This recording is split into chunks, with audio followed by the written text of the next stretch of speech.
I thought it was just one harmless decision, something insignificant that wouldn't matter in the long run. I went out with my boss for one night, and I never imagined it would lead to my marriage falling apart. But here I am, trying to figure out how everything went so wrong. My husband wasn't angry. He didn't yell or accuse me. Instead, he just quietly decided he'd had enough, and now I'm left to wonder, how could one small choice cost me everything? My husband, let's call him Ryan, is the kind of person anyone would envy, a calm, steady, and patient man.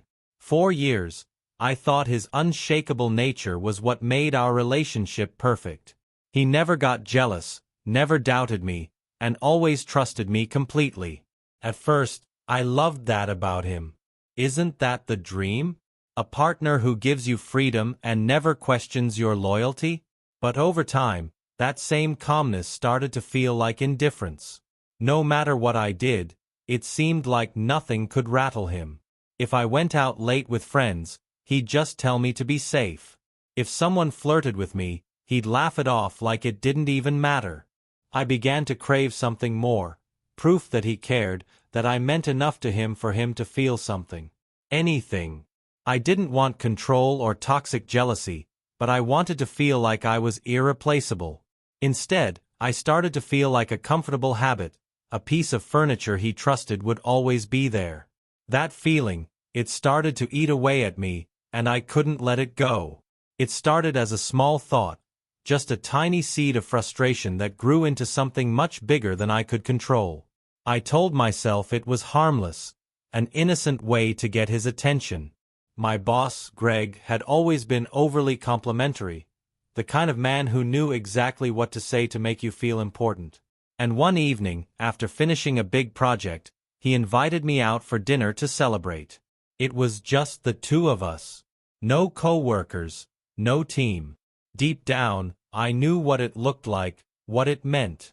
But I ignored the nagging guilt and told myself it was purely professional. When Ryan suggested we go out that same night, I brushed him off.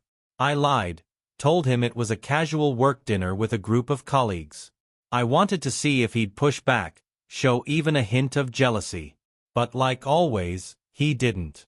He kissed me on the cheek, told me to have a good time, and went back to his book. His calmness, it made me angry in a way I couldn't explain. Was I really that unimportant to him?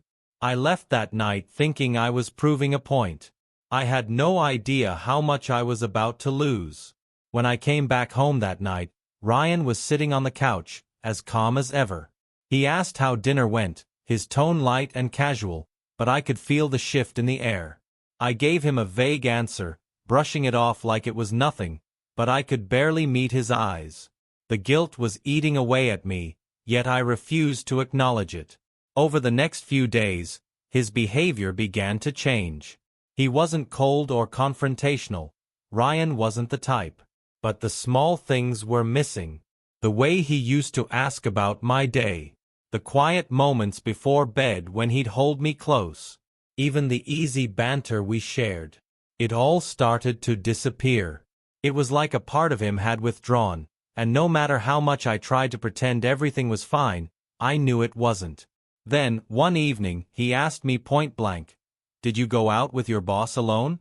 The way he said it, calm, steady, but with an edge of finality, shook me.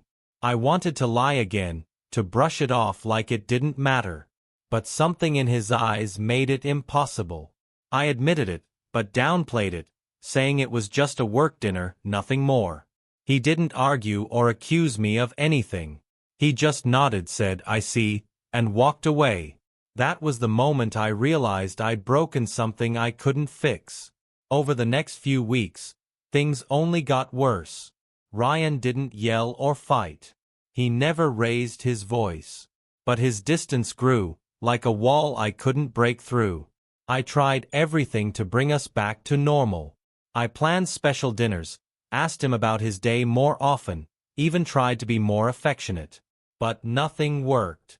It was like he had already made up his mind. One night, after another stretch of silence, I finally broke down and begged him to talk to me. I wanted him to tell me how we could fix this, how we could go back to what we had before. But instead, he looked at me with a calmness that terrified me and said, "I think we're done." His words hit me like a punch to the stomach. I couldn't believe it. How could he just give up like that? I pleaded with him, told him I'd do better, that I'd stop trying to make him jealous. But it didn't matter. He told me it wasn't just about that one night. It was about everything that led up to it. He said he felt like I didn't want him for who he was, like I was trying to change him into someone he could never be. And then he said something that broke me completely.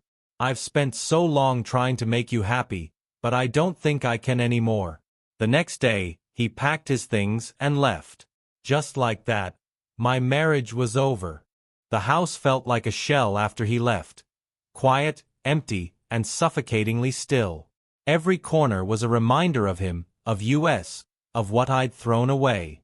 I tried calling him, texting him, begging him for another chance. But he barely responded. When he did, it was polite but distant, like I was a stranger. He told me he needed time and space. And as much as it hurt, I had no choice but to give it to him. The days blurred into weeks, and the guilt became unbearable.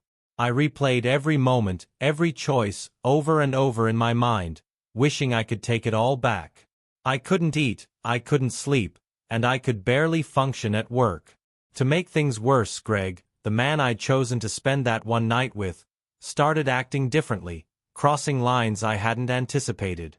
The compliments turned into advances, and suddenly, the attention I once craved felt cheap and suffocating. I reported him to HR, but the damage was already done. My coworkers looked at me differently. Whispers followed me in the office.